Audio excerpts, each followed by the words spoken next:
this is a different album than many other albums when you walk into a music store. Tell us a little bit about it. So the main thing with it is one song that's 45 minutes long, right? And it's a song not like anything you've heard. Basically, the song uses a lot of orchestral instruments, a lot of tripped out tones, blends between these back and forth, right? It's what we call absolute music. It's not about anything. There's no theme. It's not about fluffy white clouds. It's not about someone's girlfriend, right? It is just sound, right? And we recorded the whole thing in one solid take, right? But it was meticulously rehearsed beforehand, meticulously structured, and inside that take, everyone's doing improvisations, but people know where their bit to improvise begins and ends.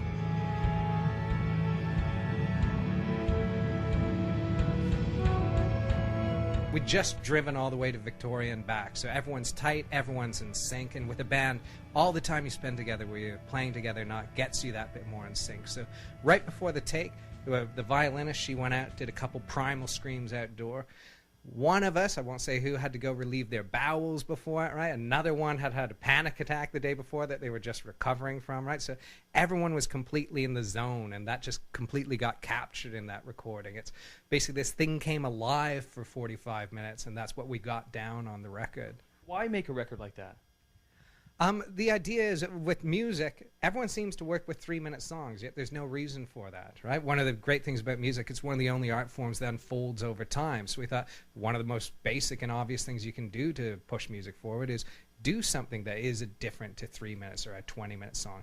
Stretch music out over time. Do you think people make 3-minute songs so it can be played on the radio, so then it can kind of get out to the masses, but do you really care about that?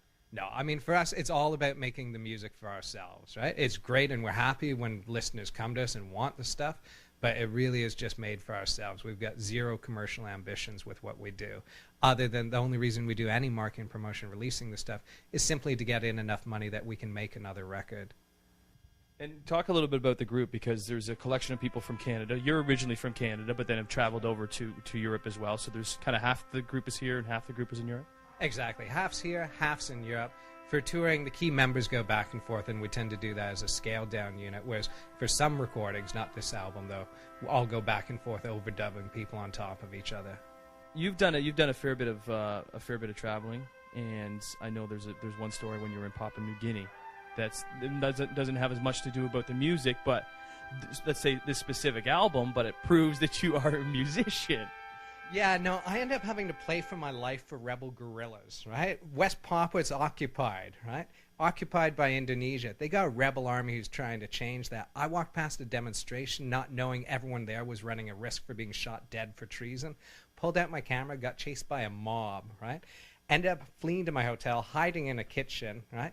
Hotel manager eventually brought in 2 of the rebel guerrilla fighters who looked like A-Team episode extras. And they interrogated me, right? And look, they were going to kidnap me. They didn't know what they were going to do with me. I just had visions of being in a rainforest encampment for months, so I just wanted my instrument. Went to my room, got my ukulele, just started to play because I thought I'd never get to play again. And suddenly they just all started to chill the hell out, got into the sound. Then one of them stood up, looked ashamed, yelled at the others, and they all walked out, right? Because they totally thought you were some sort of spy that was intruding into their association. That was the thing. Initially, they didn't know if I was CIA, if I was MI5, what I was doing there. White man with a camera, right, at their rebel demonstration. Am I working with Indonesian security forces or not? Then they're telling me, okay, we are friends, but you may have to come with us so that we can protect you from Indonesian security force. I'm like, oh, great, rebel army's going to protect me from the occupying army. Can I just play my ukulele? Yeah. What song did you play? I played Opt-Out, our usual set closer. Right? And I'd only had the ukulele 2 weeks, right? I'd been working out on a hotel stop in Dubai on the way out there, right? So, yeah, fortunately, the one piece I'd learned did the trick. And did they enjoy it at least? Were they? I mean, he was nodding away like I was tempted to go, we'll have CDs and T-shirts on sale at the end of the gig, but, yeah. Within the group, there's yourself and another member have a very unique condition. Tell us a little bit about that. Yeah, so I'm a synesthete, and what synesthesia is, it's an intermingling of 2 senses. So with some people, if they touch metal, they taste metal in their mouth. With me, when I hear sounds, sounds appear as shapes to me, right?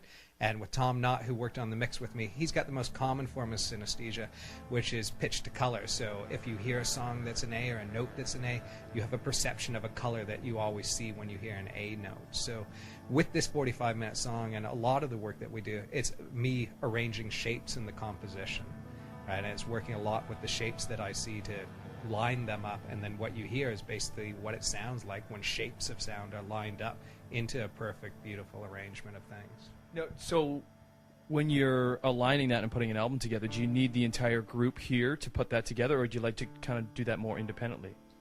What I always do is demos, right? And so I demo everything at home. I'll have different group members drop around, or I'll pull things from different takes, or I'll play a trumpet on a sampler, right? So that I see how all the shapes work, and then I'll walk people through the instructions of what I'd like them to do.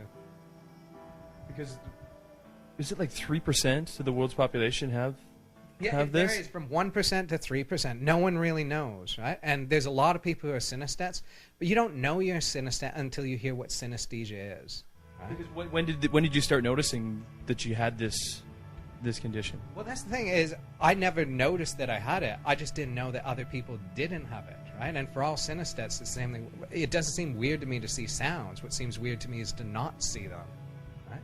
I can't imagine what it's like to hear a record and not have all the shapes of the different instruments surrounding you. So has it ever in your musical career, has it always been a good thing?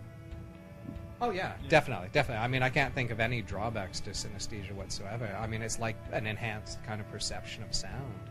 You also have some concert film live at the music gallery. So for somebody picking up this album, it's just not about the one song, the 45-minute song. There's also other components as well. Indeed. So it's a double-sided CD DVD, and on the DVD side, you've got this hour-long concert film that's us launching our last album at the Music Gallery in Toronto.